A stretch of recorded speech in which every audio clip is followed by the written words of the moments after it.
دايما كده هتلاقي في حياتك انسان بيحب ياخد لكن ما بيديش.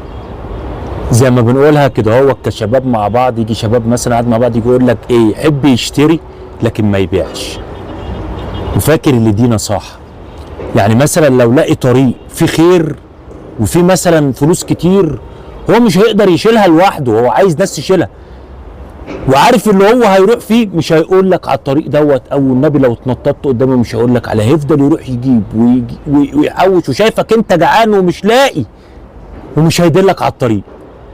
بعد عنك في ناس كده نفوسها مريضه، وممكن يكون قريبك وممكن يكون حبيبك وممكن يكون اخوك على فكره كمان، والله العظيم ممكن يكون ابوك كمان. ايه رايك بقى؟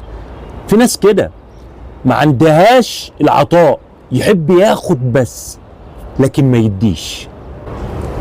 تحياتي للجميع.